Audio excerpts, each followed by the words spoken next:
Eu quero ler primeira carta de Paulo aos Coríntios, capítulo de número 10, versículo de número 13 e 14. Depois nós leremos do 19 ao 23 e depois do 31 ao 33. Primeira carta de Paulo aos Coríntios, capítulo de número 10, versículo de número 13 e 14. Depois nós leremos do 19 até o 23 e depois do 31 até o 33. Glória a Jesus. Bendito seja o nome do Senhor. Aqueles que encontraram, pode confirmar dizendo amém. Aqueles que não encontraram, também têm a opção de acompanhar a leitura pela projeção.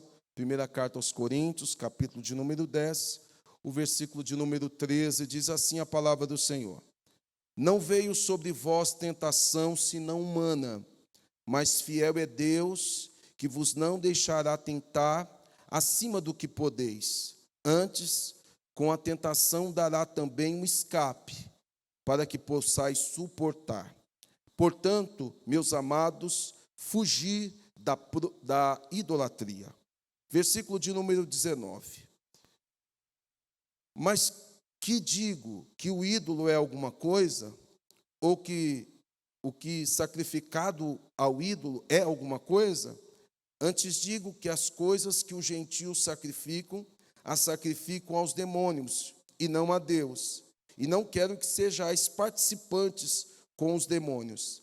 Não podeis beber o cálice do Senhor e o cálice dos demônios. Não podeis ser participantes da mesa do Senhor e da mesa dos demônios. Ou irriteis o Senhor? Somos nós mais fortes do que Ele? Todas as coisas me são lícitas, mas nem todas as coisas convêm. Todas as coisas me são lícitas, mas nem todas as coisas edificam. Versículo de número 31. Portanto, quer comais, quer bebais ou façais outra qualquer coisa, fazei tudo para a glória de Deus. Portai-vos de modo que não deis escândalo, nem aos judeus, nem aos gregos, e nem à igreja de Deus. Como também em tudo eu agrado a todos, não buscando o meu próprio proveito, mas o de muitos, para que assim se possam salvar. Amém? Curve a sua cabeça, por favor. Querido Deus, graças te damos por essa noite, mais uma vez, voltarmos a este templo. Eu quero te agradecer, Senhor, pelo dom da vida. Eu quero te louvar, Senhor, pela oportunidade de estarmos aqui em tua presença.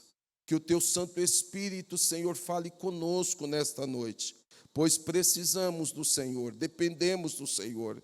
Somos, Senhor, como um vaso nas mãos do oleiro. Faça de nós aquilo que o Senhor bem pretende fazer. Que essa noite também possa ser uma noite de edificação, pois estamos aqui em tua casa para sermos edificados pelo poder da tua palavra. Fale conosco nessa noite, Pai, especialmente comigo. É o que eu te peço em nome de Jesus. Amém. Tome, por favor, o seu assento. Meus irmãos, como os irmãos sabem, nós estamos pregando uma sequência de mensagens que nós intitulamos A Igreja e o Culto.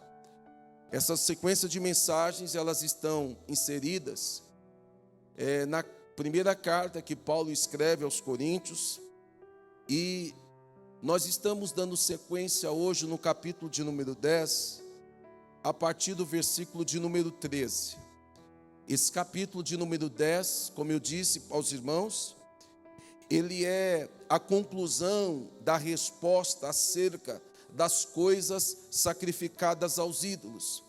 Paulo dedica 3 capítulos para responder àquela igreja sobre qual seria o modelo, ou qual seria o comportamento esperado para a igreja referente a esse assunto que incomodava muito a igreja do Senhor em Corinto. Esse capítulo 10 é a conclusão porque desde o capítulo de número 8, Paulo se dedica, dando exemplos de como deveria ser o comportamento da igreja diante desse tema que para eles era muito constrangedor, produzia muito desgaste. Uma vez que o comportamento de comer coisas, alimentos ou beber alguma bebida que era sacrificada, que era oferecida aos ídolos, era um comportamento muito comum às pessoas que viviam na sociedade de Corinto. Quando o comportamento é muito comum, é natural que quando a pessoa se converte a Cristo Jesus, ela encontra um pouco de dificuldade. Por quê? Porque quando o comportamento ele é aceito na sociedade, ele é tido como um ato cultural. Ele é aceito pelas pessoas. Ele é bem-vindo por toda a sociedade. No entanto, a sociedade de Corinto, apesar deles aprovarem toda aquela movimentação das carnes e bebidas que eram sacrificadas a deusa Afrodite, para os crentes em Cristo Jesus, Paulo vai se dedicar para mostrar para eles que não só a igreja precisava ser exemplo, mas o próprio apóstolo Paulo, no capítulo 9, demonstrou o seu exemplo, e no capítulo de número 10, ele ressalta o exemplo de Israel. O interessante é que quando nós chegamos no capítulo de número 10, e eu quero reforçar isso para os irmãos, quando nós chegamos no capítulo de número 10, há um movimento de transição, não só do assunto das coisas sacrificadas aos ídolos, mas há um movimento de transição de assunto. Paulo vai usar esse capítulo para introduzir o tema principal do culto. Ele vai sair desse movimento de respostas e ele vai entrar em um processo de corrigir, a percepção daquela igreja referente ao culto. O que me deixa bastante tranquilo em dizer para os irmãos é que esse capítulo de número 10, ele é como se fosse um conector. Ele vai conectar o assunto da vida da igreja em sociedade, com a vida da igreja referente ao culto. Eu fiquei feliz hoje de ouvir as irmãs cantarem, é a primeira estrofe do hino, falando da sua vida como um culto. Eu não sei se vocês observaram, a primeira e a segunda estrofe vai falar, ou falou-nos que a nossa vida é um culto. E aí eu quero dizer para os irmãos, que quando nós chegamos no capítulo de número 10, concluindo essa resposta, Paulo vai dar esta mesma afirmação a partir da nossa interpretação. Nós vamos concluir, através desses versículos finais, que o culto é a vida. O culto é a vida e a vida é o culto. Então, não dá para a gente dividir muito a nossa relação, nosso comportamento fora da igreja e dentro da igreja. Não dá para nós dividirmos ou separarmos muito o nosso comportamento com os nossos afazeres fora desse espaço de culto, com o nosso comportamento aqui. Nós vamos perceber pelas Escrituras que Paulo quer deixar muito claro para nós que há uma relação direta entre o meu viver e o meu cultuar e o meu viver. Eu não sei se os irmãos compreendem isso nessa noite, mas o resultado do seu culto é a sua vida. O resultado da sua vida é o seu culto. Eu não sei se você consegue perceber essa verdade, mas o seu culto é a sua vida, e a sua vida é o seu culto.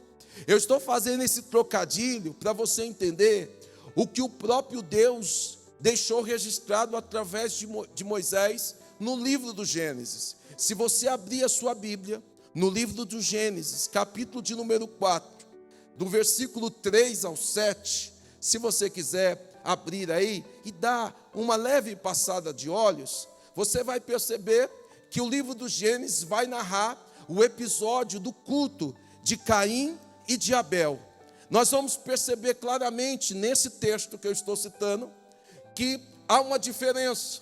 O culto de Caim não é aceito e o culto de Abel é aceito.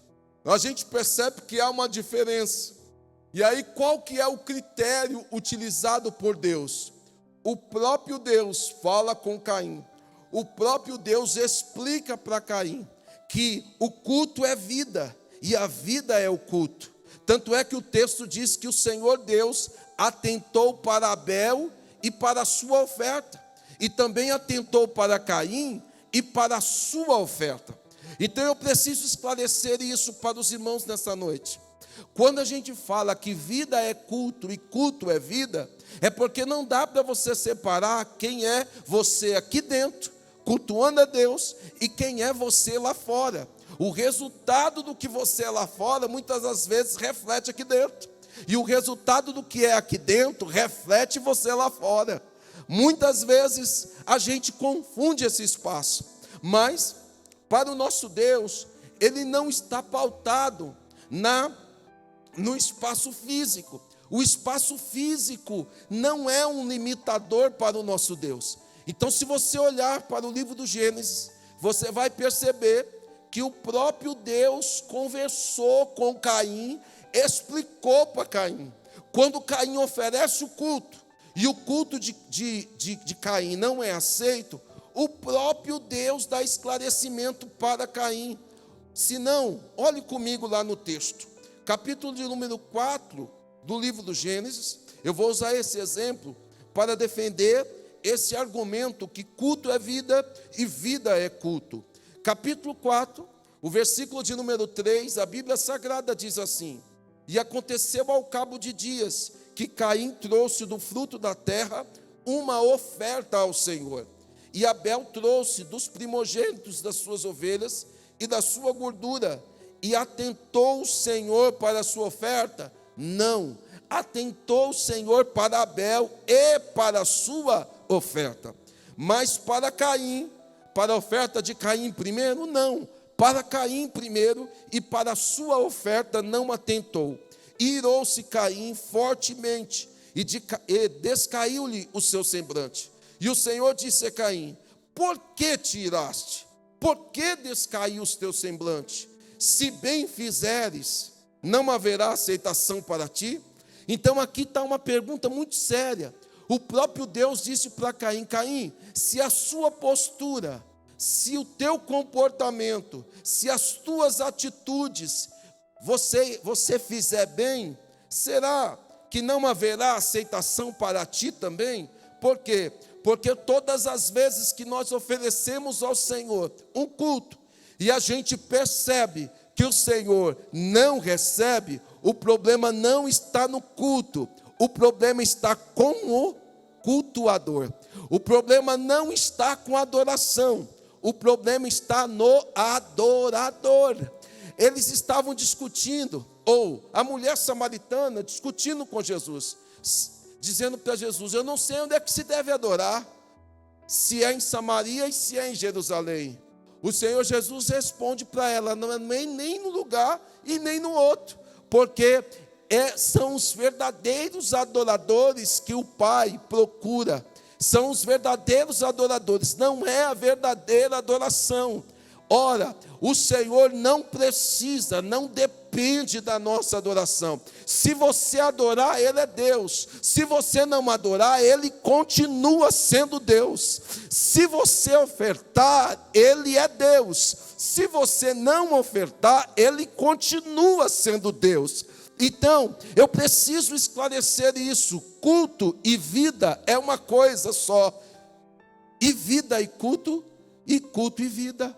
Todos os dois se formam uma coisa só. Eu estou trazendo esse exemplo, por quê? Porque nesse processo de conexão, nós começamos a tratar desse exemplo de Israel, falando a respeito dessa conexão que há entre a minha realidade, fora dessas quatro paredes, e a minha realidade aqui dentro. Eu não sei se vocês já tinham parado para pensar nisso, mas o que você oferece aqui não é só a sua adoração, não é só a sua expressão de louvor. Você é a oferta agradável a Deus. Você não canta? Você não canta que você é uma oferta agradável a Deus? Eu quero entender que você pensa o que você está cantando. Então, quando você pensar nisso, não vai ser eu que vai administrar o seu comportamento fora. Não sou eu que vou administrar a sua postura fora da igreja. Porque eu sei que a minha oferta sou eu. Eu sou a minha oferta. Olha o que Paulo diz, escrevendo aos Romanos, capítulo de número 12. Rogo-vos, pois, irmãos, que apresentei o quê? Os vossos corpos. Como o quê? Como sacrifício vivo.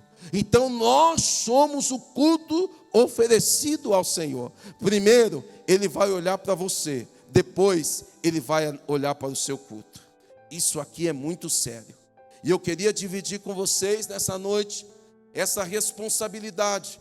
Não dá para nós fazermos essa conexão do capítulo 10 para o capítulo 11 sem entender essa verdade. O culto é vida e a vida é o culto. Repita comigo: o culto é a vida. Pelo tanto de gente, dá para a gente melhorar isso. O culto é a vida. Mais forte, o culto é a vida. E a vida é o culto. Pare e pense nisso. Pare e pense nisso. Pare e pense nisso. Agora, essa conexão que Paulo faz entre a vida e o culto e a vida, ela se dá a partir de Israel, pautada em 3 advertências. Quantas advertências? 3. Qual que é a primeira? A primeira nós vamos encontrar no versículo de número 13. Ele diz assim: não veio sobre vós tentação, senão humana, mas fiel é Deus, que não deixará tentar acima do que podeis. Antes, com a tentação, dará também um escape para que possais suportar. A primeira advertência que Israel deixa para nós como exemplo é a advertência que a tentação vem. Ora, gente, a tentação vem aqui dentro do templo? Vem. Mas a tentação vem quando nós saímos daqui. A tentação chega no trânsito, a tentação chega no trabalho, a tentação vem quando um prestador de serviço deixa a gente assim muito triste, muito nervoso. Quando nós temos alguém trabalhando com a gente que a pessoa não tem compromisso, não chega no horário, sai do posto, deixa o posto, não tem responsabilidade, falta, ou senão alguém nos fecha no trânsito, alguém entra no negócio com a gente e simplesmente não cumpre a parte dele. Essas são as tentações que vêm para o nosso dia a dia. Então a primeira advertência que Israel deixa para nós é que, embora a nossa vida seja um culto, e o nosso culto seja a vida, nós precisamos ter consciência que, primeiro, a tentação vem. Olha o que diz o texto: não veio sobre vós tentação, senão humana. Gente, para viver a nossa vida cristã é difícil. Nós recebemos tentação de todos os lados, nós somos provados de todos os lados. Mas aí, pastor, o que é tentação? Eu vou explicar aqui de forma bastante resumida para nós entendermos. Tentação é nada mais do que a batalha ou as batalhas por nossas escolhas e nossas atitudes. A tentação é a batalha de como nós reagimos, de como nós nos comportamos e de como nós tomamos as nossas decisões. Eu quero dizer para os irmãos que existem na Bíblia 2 palavras, dependendo da tradução, que retrata um pouco do que é a tentação. Por exemplo, se nós formos buscar uma definição nas línguas originais do termo tentação, o que significa, pastor, tentar? Tentar significa testar. Tentar significa experimentar, mas também significa desafiar, descrer, desconfiar, provocar, mas também pode ser entendido como seduzir e também, inclusive, rebelar. Eu estou trazendo essa definição, por quê? Porque existem algumas traduções bíblicas que diferem da expressão tentar ou tentação. Para alguns versículos, tentação significa realmente as provações do dia a dia. Aquilo que nós usamos, ou aquilo que nós recebemos. São as lutas, as adversidades do dia a dia, são as provações que nós somos envolvidos. Então, em alguns lugares da Bíblia, você vai encontrar a definição de tentação como uma prova. Em outras, a tentação não é uma prova. Na verdade, a tentação, em algumas traduções, em algumas situações, significa uma sedução, uma atração para nos levar a pecar. Eu estou explicando isso para vocês, por quê? Porque o texto diz que não veio sobre vós tentação, senão humana. Então, existem alguns contextos que a tentação nada mais é do que uma atração, uma sedução para nos levar a pecar.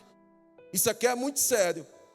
Mas existem algumas traduções, alguns contextos que a palavra tradução não está relacionada à nossa vida no sentido de ser atraído para o pecado, mas no sentido de nós sermos testados por Deus.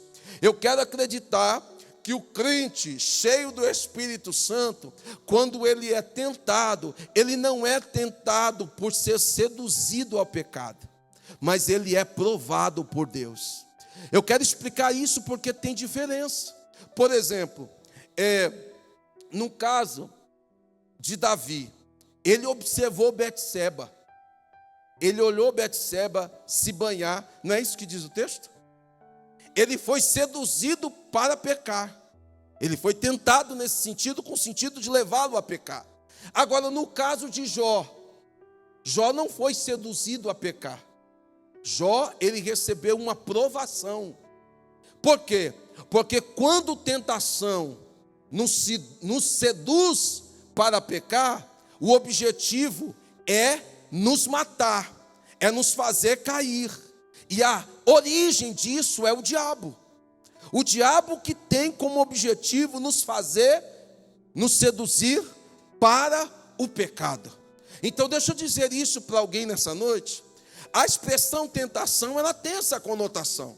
Então quando alguém orienta um crente, olha, você não deve frequentar determinados lugares, você não deve frequentar determinados aplicativos, você não pode acessar determinadas páginas da internet. Por que o pastor está dizendo isso? Não é porque o pastor quer mandar em você, é porque o pastor sabe que determinados lugares, determinados sites, determinados ambientes vai nos conduzir, vai nos seduzir ao pecado. Então ser cristão não é difícil. Sabe por quê? Porque quando você sabe que aquele ambiente, que aquele espaço é um espaço que vai te levar a pecar, se você tiver compromisso com Deus, você vai querer agradar a Deus. Você vai abrir mão daquilo para agradar a Deus. Então eu estou fazendo essa explicação porque, irmãos, existem circunstâncias que nós precisamos dizer. Existem circunstâncias que nós precisamos apontar. Quando o problema da tentação é para nos seduzir para o pecado, há a palavra de Deus. No exemplo que Paulo dá aqui para os crentes em Corinto, ele diz assim: portanto, meus amados, fugi da idolatria. O que ele está dizendo aqui? Ele está dizendo aqui que essa tentação vai nos conduzir a desagradar a Deus. Paulo está dizendo aqui que apesar da graça de Deus ser manifestada a todos, alguns tomam para si a escolha e a decisão de não agradar a Deus. Observe, por favor, no capítulo 10 e o versículo de número 9. O texto diz assim, e não tentemos a Cristo, como algum deles também tentaram e pereceram pelas serpentes. Paulo está dando o exemplo aqui de Israel para dizer assim: essa tentação que eles foram envolvidos é uma tentação que conduziu eles a pecar. Esse episódio, ele é tão sério que ele está registrado no livro de Números, capítulo de número 21, do versículo 5 ao 9. Eu quero que você anote essa referência e depois você vai ler em casa. Números capítulo 21, do 5 ao 9, eu faço um resumo aqui para dizer aos irmãos que Israel, eles vão falar contra Deus e contra Moisés. É interessante que quando você vai pesquisar a expressão de falar contra Deus e contra Moisés, eles estavam dizendo assim: olha, por que o Senhor não nos deixou lá no Egito? Lá não tinha espaço, cova para a gente morrer. Eles estavam questionando porque Deus havia os conduzido pelo deserto. Eles estavam sendo provados pelo deserto, só que eles fizeram da provação uma tentação. Eles transformaram a provação de Deus em uma tentação, ou seja, eles foram tentados a pecar. E o texto diz que eles pereceram no deserto. Por que eles pereceram? Porque eles falaram contra Deus e contra Moisés.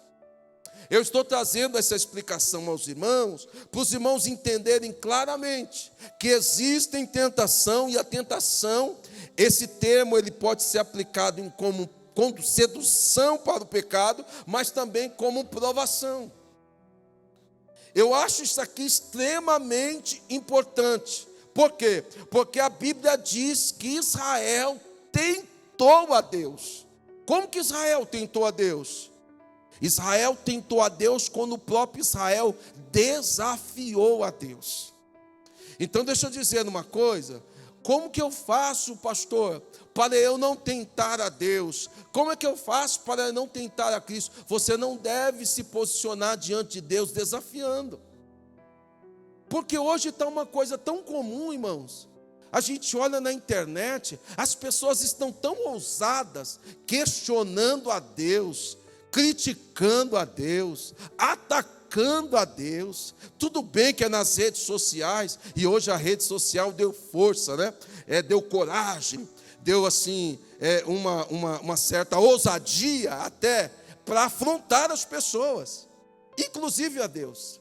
Mas aqui nós aprendemos que esta tentação ela é humana, é resultado da natureza pecaminosa do homem. Mas pastor, a tentação aqui só é a sedução para pecar? Não, a tentação também pode ser considerada um teste ou uma prova para o próprio Deus reconhecer a sua fidelidade. Eu quero acreditar nesta noite que quando o povo de Deus é tentado, a fonte não é o diabo, o propósito não deve ser nos matar, mas existem situações que é o próprio Deus que está nos forjando, é o próprio Deus que está nos modelando. Se isso não fosse verdade, Gênesis capítulo de número 22 e o versículo de número 1 vai nos mostrar que para o crente fiel não tem tentação como sedução para pecar, mas tem a tentação como um teste, como um propósito de nos aprovar diante de Deus. Olha o que está escrito lá em Gênesis, capítulo de número 22. Observe em sua Bíblia. E aconteceu, depois destas coisas, que tentou Deus a Abraão e disse: Abraão, e ele respondeu: eis-me aqui. Ele disse: toma agora o teu filho, o teu único filho Isaque, a quem amas, e vai à terra de Moriá, e oferece-o ali em holocausto sobre uma das montanhas, que eu te direi. Aqui, irmãos, a tentação não é no sentido de nos seduzir para o pecado. Não, Deus está fazendo com Abraão aqui um teste. Deus está aplicando em Abraão aqui uma prova de obediência, prova de prioridade, prova de fidelidade. Mas graças a Deus, nós temos aqui o exemplo, que no momento em que Abraão levanta o cutelo, levanta para sacrificar o seu filho, o próprio anjo interrompe ele e diz assim: eu não quero o seu filho, eu quero a sua obediência. Eu não quero o seu sacrifício, eu quero a sua obediência. Eu quero saber, Abraão, qual que é a minha posição dentro de você. Se dentro de você ocupa o seu filho, tem alguma coisa errada, Deus pode te provar. Se dentro de você a prioridade é o seu dinheiro, Deus pode te provar. Se dentro de você a prioridade é a sua família, Deus pode te provar. Por quê? Porque o nosso Deus não abre mão da posição dele dentro de nós. Para o nosso Deus tem que ser a primícia, tem que ser primeiro. O nosso Deus não trabalha em segundo plano, o nosso Deus não aceita o seu resto, ele quer ser a sua prioridade. Quantos entendem isso nesta noite? Então, nessa passagem, eu acho interessante, porque depois que Abraão, olha o que está escrito no versículo de número 10, capítulo 22 de Gênesis: estendeu Abraão a sua mão e tomou o cutelo para imolar seu filho. Mas o anjo do Senhor lhe bradou desde os céus e disse: Abraão, Abraão. E ele disse: eis-me aqui. Então disse: não estenda a tua mão sobre o moço, e não lhe faça nada, porque agora sei que temes a Deus, e não me negaste o teu filho, o teu único filho. Aqui está a tentação como uma prova. E nós temos outros exemplos, como o exemplo de Jó. Outros exemplos bíblicos. Então, para nós, irmãos, a tentação não é uma sedução para o pecado. Para nós que temos o Espírito Santo, a tentação ele vem para nos aprovar, para nos aperfeiçoar, para fazer com que nós cresçamos diante do Senhor. Quantos entendem essa verdade nessa noite? Então, a primeira observação aqui que o apóstolo Paulo traz para nós, através da igreja de Corinto, é que nós não vamos escapar, irmãos, da tentação. Nós não vamos escapar da provação. Todo crente passa prova. Todo crente. Desculpe eu falar isso para os novos convertidos, mas esta é uma verdade bíblica. Você vai ser provada, você vai ser provado para que você receba o aperfeiçoamento do próprio Deus. Eu poderia aqui usar Tiago para você, só para a gente concluir isso, tá? Tiago, capítulo de número 1. Observem lá, por favor. Você vai ver os dois tipos de tentação: a tentação propriamente dita e a tentação como provação. Olha o que está escrito lá em Tiago, capítulo de número 1, e o versículo de número 2. Eu gosto dessa tradução, que ela é muito boa. Só que existem algumas palavras que exigem de nós explicações. Olha o que diz no capítulo 1 de Tiago, versículo de número 2. Meus irmãos, tende grande gozo quando cairdes em várias tentações. Parece aqui que há uma contradição, mas não é. Essa palavra tentação aqui, a tradução mais correta para nos ajudar a entender seria: tende grande gozo quando caíres em várias provações. Porque o objetivo do crente não é cair na tentação. O objetivo do crente é permanecer de pé diante da tentação. O objetivo do crente é sair vitorioso diante das provações da vida. Olha aqui a diferença, versículo de número 3. Sabendo que a prova da vossa fé produz paciência. Tenha, porém, a paciência, a sua obra perfeita, para que sejais perfeitos e completos, sem faltar em coisa alguma. Então aqui, irmãos, é o teste vindo de Deus, é o teste autorizado por Deus. Aqui é a aprovação, aonde Deus tem como propósito nos aperfeiçoar. Então eu preciso que você entenda essa verdade. As provações também faz parte, o próprio Deus às vezes autoriza, mas tem limite. O nosso Deus não nos permite ser provado além do que nós podemos suportar, mas Ele tem um escape reservado, Ele tem uma porta de saída, Ele tem uma rota de fuga para fazer com que o seu nome seja glorificado através de você. Quantos compreendem essa verdade? Agora, se você olhar para frente, você vai perceber que existe a tentação no sentido de derrubar a pessoa.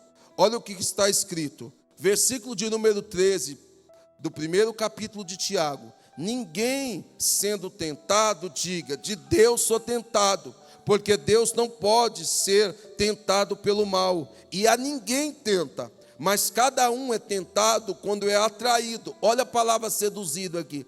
Quando ele é atraído e engodado pelas suas próprias concupiscências. Depois, havendo a concupiscência concebido, dá luz ao pecado. E o pecado, sendo consumado, gera a morte. Aqui é a tentação para te fazer cair, não é de Deus. Deus não quer que você caia, Deus quer que você permaneça de pé. O objetivo de Deus não é te seduzir para o pecado, o objetivo de Deus é te provar, para que você seja aprovado e para que você seja, para que você demonstre para outras pessoas de que realmente você é um verdadeiro cristão. Eu gosto dessa expressão aqui, porque tem tradução, quando você pesquisa no original, deixa muito claro que quando a aprovação, quando a tentação é uma aprovação e vem de Deus, o objetivo é o nome do Senhor ser glorificado. O objetivo é você sair do outro lado. Aí eu preciso concluir dizendo que a aprovação na vida do crente tem como propósito aprovar você. Lembra dessa, acho que é 2 Timóteo capítulo 2, versículo 15, que diz assim, procura apresentar-te a Deus aprovado. Ou seja, o próprio Deus quer que você seja aprovado. Para você ser aprovado, você precisa ser provado. Para você ser aprovado, você precisa viver experiências com o seu Deus. Então, de uma vez por todas, entenda, quando a Bíblia diz que não vem sobre nós tentação senão humana, ela está dizendo aqui, olha, a aprovação para o povo de Deus são para todas as pessoas. Todos nós humanos somos provados por Deus. Eu queria ouvir um glória a Deus, mas ninguém gosta de ser provado, né? Quantos aqui gostavam do dia da prova na escola? Deixa eu ver. Gosta, Maria? Deus é mais, só você. Quando falava assim, é o dia da prova, é o dia do teste, normalmente a pessoa fica nervosa. Eu vou passar por um teste, fico nervoso. Eu vou passar por uma prova, fico nervoso. Por quê? Porque o objetivo da prova é nos testar. É a gente viver uma experiência para a gente saber se a gente é ou não aprovado. Eu preciso dizer para alguém nessa noite, a aprovação ou a tentação vindo da parte de Deus é para te aperfeiçoar, é para te aprovar. Quando Paulo escreve a Timóteo dizendo, procura apresentar-te a Deus aprovado, Paulo está dizendo assim, olha, você não pode ser um fake diante de Deus, você não pode ser uma fake news, você não pode ser genérico, você tem que ser verdadeiro, você tem que ser aprovado, porque uma pessoa aprovada, ela tem valor diante de Deus. Então a primeira advertência aqui que Paulo dá através da igreja é essa. Entenda isso. Ela sobrevirá a tentação, significa que independente da sua espiritualidade, a tentação vem. Outra coisa que você precisa entender, a tentação ela é humana, ou seja, todos passam por tentação. Deixa eu dizer uma coisa, a provação, minha irmã, não é coisa exclusiva sua. Tem gente que talvez pensou essa semana, gente, mas eu não aguento mais tanta provação. Deixa eu te dar uma notícia, você não é a única. Você não é o único. Todos nós enfrentamos provações. Outra coisa, você precisa entender que a provação, no sentido espiritual na vida do crente, ela nunca será superior às suas forças, porque à medida que você é provado, o próprio Deus te renova, o próprio Deus te fortalece. É por isso que às vezes você sobe aqui, quando você abre a sua boca, você percebe que o seu quebrantamento resulta em glorificar a Deus. É por isso que quando você assume a tribuna aqui, ou quando você canta aí, que você derrama as suas lágrimas, é Deus dizendo assim, não é a sua força, é a minha, não é o seu, não é a sua habilidade, mas é a minha graça que é derramada sobre você. Ela não é maior do que as suas forças, por quê? Porque o teu Deus te renova. E deixa eu te fazer um paralelo para você ficar bem confuso. Paulo escrevendo à igreja de Corinto, na sua segunda carta, sabe o que ele diz? Ele diz assim para a igreja: pois quando eu estou fraco, aí é que eu estou forte. Quantos recebem essa palavra? Aleluia, estou sentindo graça para dizer isso para alguém. Ela não é superior às suas forças. Logo, eu preciso também te dizer uma coisa. As provações não é justificativa para você pecar. Não é. Não é. Dá para você vencer. O Espírito Santo te renova nesta noite. A palavra te consola nesta noite. Não adianta você arrumar a justificativa dizendo assim: ah, pastor, mas eu sou assim, é a minha natureza. Não é, você pode lançar a sua natureza diante do Senhor, e aí você vai entender que Ele é fiel. Na medida que Ele dá aprovação para o crente, Ele também abre a porta do escape. O Senhor nunca vai deixar o seu povo sem uma rota de fuga, ainda que você tenha que caminhar para frente, ainda que você tenha que caminhar por fé, mas o Senhor não vai deixar você perecer por força das provações. Não vai. Eu não tenho muito tempo, mas quando a provação chega, nós também podemos receber o conselho da parte de Deus através de Paulo aos Coríntios, no que está registrado no capítulo 10 e o versículo de número 14. Olha o que o texto diz: portanto, meus amados, fugi da idolatria. O que está acontecendo aqui? Quando a tentação, quando a provação, quando as ciladas do inimigo têm como objetivo nos matar, como que nós vencemos? Fugindo, saindo. Eu fui pesquisar esse verbo fugir aqui. Ele dá a ideia de um resgate. Era como se, através da palavra, você estivesse vivendo uma situação parecida com o que está acontecendo no Rio Grande do Sul. Se você não tomar cuidado, você morre. Mas a expressão fugir aqui é como se fosse um resgate de voo. Você vem e retira a pessoa do perigo. Quando o Senhor diz para você, foge, é porque o Senhor não quer que você morra. Quando o Senhor diz assim, não é, esse lugar não é para você, é porque o Senhor quer que você tenha uma vida espiritual abundante. O Senhor quer que você viva, o Senhor quer que você viva. Então a melhor forma de você abraçar esse resgate é você fugindo. é você escapando. Eu estou dizendo isso, irmãos, de uma forma muito clara. Não dá para você brincar com o pecado. Olha o que aconteceu com Sansão. Sansão brincou com a tentação, brincou com a provação. O que aconteceu com Sansão? Seu final foi triste. Então, o pecado a gente não brinca, no pecado a gente foge.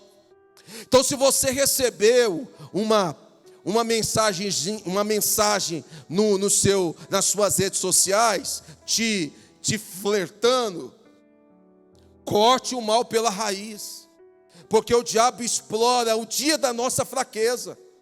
Se você receber uma foto, uma imagem, foge. E eu estou dizendo isso, irmãos, porque nós precisamos cuidar da nossa vida. Lembra, vida é culto, culto é vida.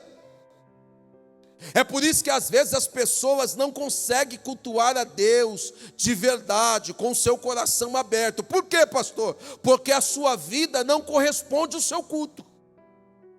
Fica flertando com o mal. E aqui o apóstolo Paulo diz: quando você for tentado para pecar, fuja. A proposta aqui é fugir. A proposta aqui é ser resgatado para não morrer, ser tirado de cena para não morrer. Então, irmãos, deixa eu dizer uma coisa para vocês nessa noite. Quando o pastor orienta para você sair de determinadas situações, não é porque eu quero que você seja simplesmente um religioso, mas eu quero que você tenha uma vida espiritual abundante. Eu quero que você viva experiências com o seu Deus. Eu quero que você abra a sua boca e mova o mundo espiritual. Eu quero que você cante com autoridade. Eu quero que você pregue com autoridade. Eu quero que você seja um instrumento de Deus. Para isso, a ordem é fugir. A ordem é fugir. Vamos de pé.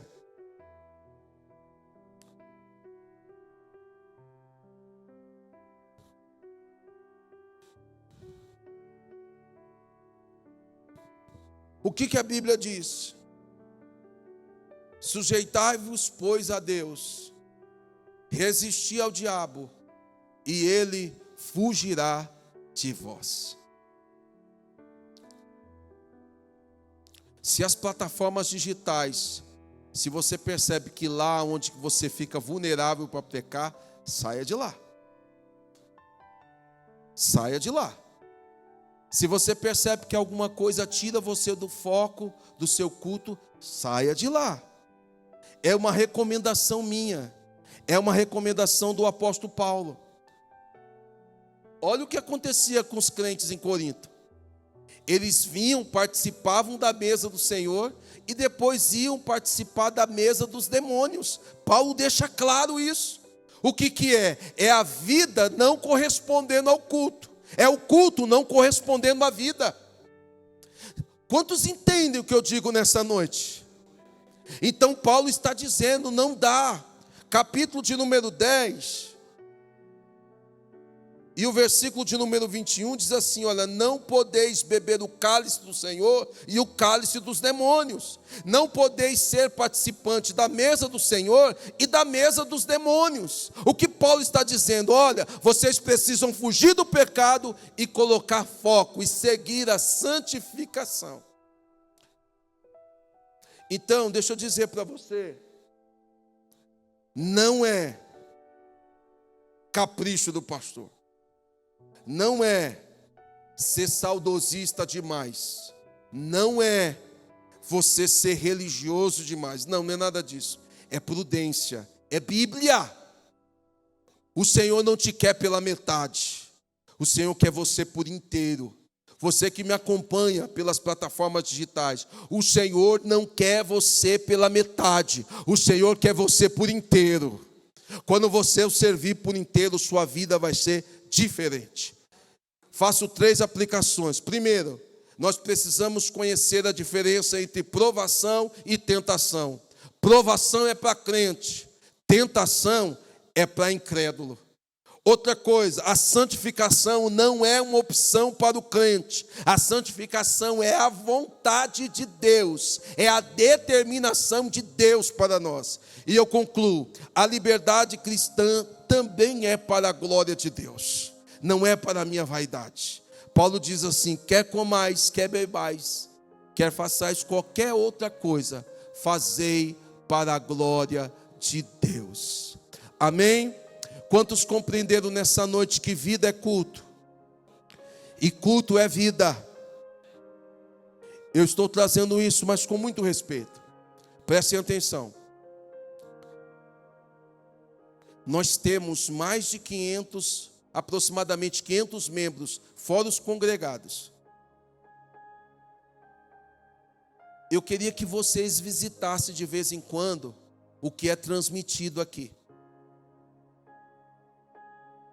De vez em quando vocês façam lá uma visita. Mas não vai procurar só se você apareceu, não, tá? Eu quero que vocês observem o nosso comportamento aqui no altar. Se nós estamos adorando aqui, ou se nós estamos conversando, rindo, distraídos. Eu quero que vocês acompanhem o culto, para vocês verem a movimentação desnecessária. Eu quero que vocês analisem se o que vocês estão oferecendo para o Senhor, às vezes não é o retrato da sua vida lá fora. Então dê uma pesquisada lá. Os cultos normalmente dá umas 200, 300 visualizações. Se todo mundo visitar lá, você vai ver a qualidade do seu culto. Você vai ver pessoas sendo tocadas pelo Espírito Santo e outras secas, sem vida. Você vai ver pessoas envolvidas com a glória de Deus. Você vai perceber pessoas levantando as mãos e adorando a Jesus de forma espontânea, e pessoas completamente desconectadas com o culto. Faz uma visita lá para você ver. E começa por aqui. E começa pelo altar. Porque aqui nós precisamos ser o exemplo. Eu não posso adorar a Deus só quando eu prego. Aliás, quando eu prego, eu estou adorando a Deus através da pregação. Mas quando eu estou sentado, eu preciso me estar conectado com o culto. Eu preciso entender o que os irmãos estão cantando, o que os irmãos estão profetizando. Eu preciso estar conectado com Deus, para quando vir a tentação ou a aprovação, eu ser aprovado, ou eu vencer em nome do Senhor Jesus Cristo.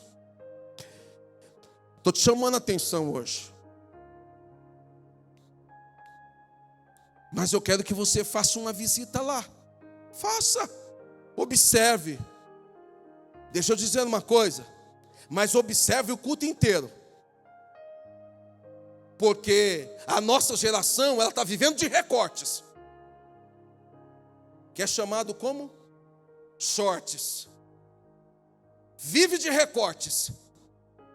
Mas nós não vivemos de recorte. A nossa vida é 24 horas de louvor e adoração. Pastor, dá para glorificar o tempo todo? Não. E tem gente que adora de forma diferente.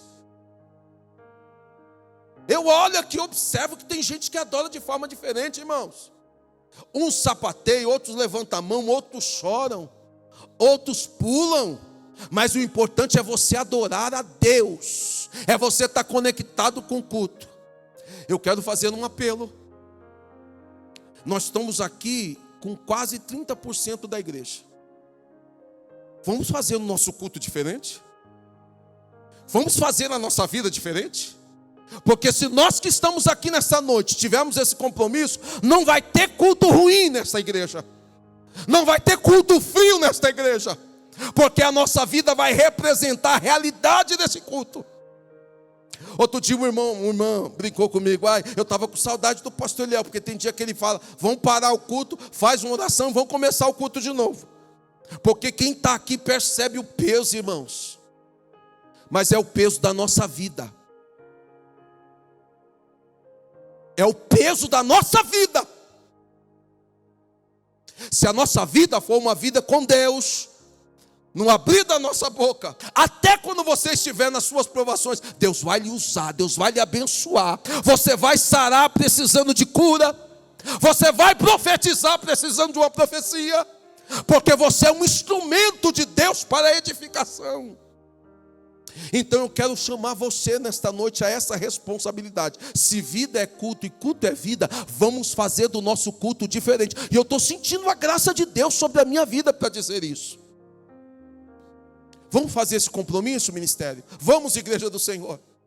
Nós vamos nos reunir aqui nesse templo sábado. Se esses 30% que está aqui hoje vir com o propósito de adorar a Deus, o nosso culto vai ser diferente. Porque a gente vai contagiando, vai contagiando, vai contagiando. E o nome do Senhor vai sendo glorificado. Quantos nessa noite querem receber esse renovo da parte de Deus? Querido Deus, estamos diante da Tua presença. Eu sei que o Senhor não negocia sua glória com ninguém, mas nós precisamos melhorar a qualidade do nosso culto, a nossa oferta, o nosso louvor, a nossa adoração. Para isso, Senhor, nós precisamos mudar a nossa vida, mudar as nossas atitudes, mudar as nossas escolhas, Senhor, para que possamos sair daqui sempre abençoados pelo Senhor. Pai de amor e de bondade, usa, Senhor, os meus lábios, usa os lábios dos nossos companheiros de ministério, para que no abrir da nossa boca a igreja sinta o impacto da palavra do Senhor. Senhor, tira tudo da nossa vida que não te agrada. Senhor, as nossas escolhas erradas, os nossos pactos com as coisas do mundo, o nosso assentar nas mesas que não são as mesas espirituais, que nos acordos, que nos negócios que não tem as suas mãos, o Senhor possa nos arrancar de lá como um helicóptero, como um resgate, para que nós possamos ter vida espiritual. Pedimos a Ti essas bênçãos, Senhor, em nome de Jesus, em nome de Jesus, em nome de Jesus. Digam todos comigo que o grande amor de Deus, a graça do Senhor Jesus Cristo, a comunhão com o Espírito Santo, permaneçam sobre a minha vida, sobre a minha família e sobre todo o povo de Deus. Há alguém entre nós que deseja entregar a sua vida para Jesus? Todos são crentes?